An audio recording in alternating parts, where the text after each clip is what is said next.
안녕하십니까, 보험마녀 신영입니다. 코로나19 상황이 심상치 않습니다. 매일매일 발표되는 확진자 수가 계속 늘어나니까 두려울 정도인데요.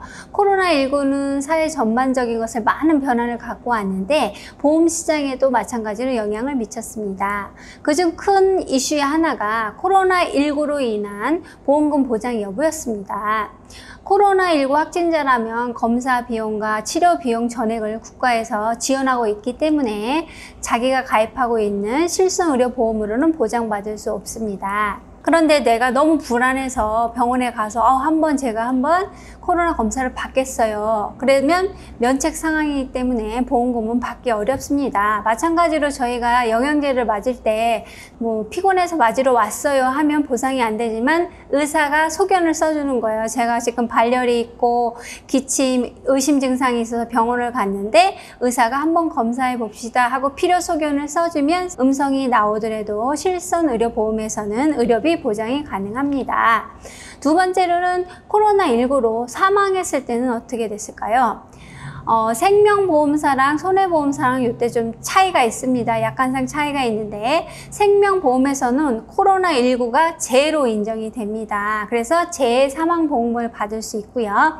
하지만 손해보험에서는 코로나19를 상해로 보지 않습니다. 손해보험에서의 상해 사망이란 급격하고 우연한 외래사고였기 때문에 상해 사망으로 보지 않고 질병 사망보험금을 지급하고 있습니다. 그래서 한 예로 어떤 분은 이제 A라는 분은 이제 종신보험을 가입했고요. 생명보험에 B라는 분은 이제 손해보험을 가입하셨는데 두 분 다 코로나로 인해서 이제 사망을 하셨어요.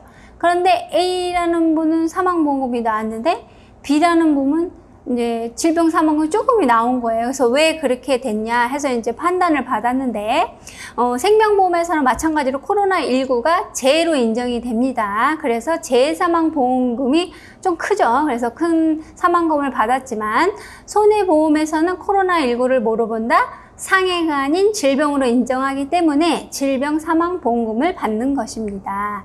상해보험은 반드시 급격, 우연성, 외래성 이 세 가지가 모두 충족돼야 합니다. 그래서 법원에서 생명보험 약관의 재해와 손해보험의 약관의 상해는 보호 범위가 좀 다를 수 있다. 그래서 손해보험 약관상 코로나19 감염은 급격한 외래의 사고로 인한 상해로 보기 어렵기 때문에 감염병에 해당되는 질병이다. 그래서 질병 사망보험금을 지급한다. 이렇게 판단을 했습니다.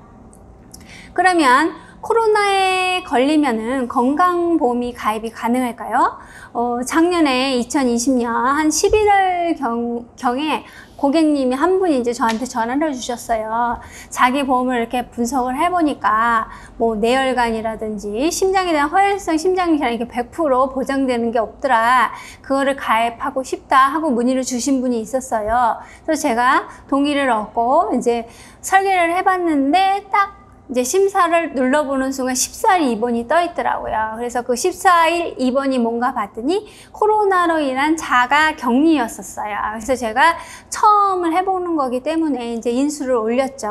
지금 후유장애도 없고 정상 일선에 복귀를 하셨으니까. 근데 인수 결과는 뭐였냐면 6개월 뒤에 후유장애를 보고 보험 가입 여부를 결정하겠다는 통보를 받았습니다. 그래서 사실은 보험 가입을 못 하셨습니다. 근데 지금이 2020년 5월이잖아요. 그러니까 6개월이 지났어요. 그러니까 고객님이 먼저 연락을 하셨어요. 6개월 지났다. 근데 후유장애도 없다. 그래서 이제 제가 회사에 문의를 했죠. 이런 경우에 어떤 서류가 필요하냐. 그때 후유장애가 없고 건강을 입증하는 이제 소견서가 필요하다는데 사실 이분은 그냥 자가 격리만 된 거지 의사한테 한 번도 치료받으신 건 없으신 거예요. 그냥 혈압만 재고 온도만 재서 14일 격리 끝에 완치돼서 나와서요. 의료기관 및 생활치료센터에서 격리 해제 확인서를 받았어요. 그래서 인수를 올렸는데 엄마, 아빠, 딸 이렇게 세 명이서 이제 같이 코로나로 격리를 했는데 아빠는 이제 40대 중반이세요. 그래서 건강 체지만 3년간 폐, 기관지, 기간 부담보가 잡혔고요. 엄마는 40대 초반인데 폐 부담보 2년을 잡았고요. 딸은 중학생인데 오히려 아이들 뭐 감기라든지 이런 걸 이제 달고 살아서 감기로 기간지 치료 이력이 좀 있었어요. 그랬더니 딸도 폐 부담보 3년을 잡았어요. 아무튼 폐 부담보를 잡고 건강체로 이제 보험이 들어가서 다행이었는데, 사실 또 어떤 분은 60세 이후분도 계셨어요. 근데 그분은 아예 인수 거절이 난 거예요. 그래서 연세가 많을수록 이렇게 코로나에 내가 걸리면은 보험 가입이 좀 어려지지 않을까 하는 생각이 이제 들었어요. 그래서 제가 이제 코로나19 바이러스 감염으로 이제 보험사별 담보를 비교를 해드릴게요. 내가 들고 있는 게 손해보험인지 생명보험인지 이제 확인을 하시고, 손해보험이든 생명보험이든 실손의료비는 되고요. 만약에 내가 요거를 입원을 했다 그러면 질병 입원 일당도 가능해요. 그 다음에 코로나19로 수술을 했다 그러면 질병 수술비는 손해보험에만 해당이 되는 거고요. 그 다음에 수술을 했다 그러면 생명보험은 질병 종수술비 모두 해당이 됩니다. 근데 이게 너무 심각해져서 제가 뭐 폐렴이라든지 이런 게 있다 그러면 그런 건 또 손해보험 쪽에 해당이 되고요. 질병 후유장애가 있을 수 있잖아요. 그런 것도 손해보험에는 해당이 됩니다. 그런 다음에 사망이 있을 때는 또 생명보험에서 코로나를 재인정을 하니까 또 이쪽이 또 강세가 있습니다. 그래서 얼른 가입한 보험 증권을 확인하셔서 나는 어떤 보험사에 어떤 담보로 가입하고 있는지 한번 확인해 주시기 바랍니다. 현재 같은 코로나 상황에서 이런 상황이 계속 지속될 전망이잖아요. 근데 사실은 진짜 코로나가 제 코앞에 와 있는 느낌이 듭니다.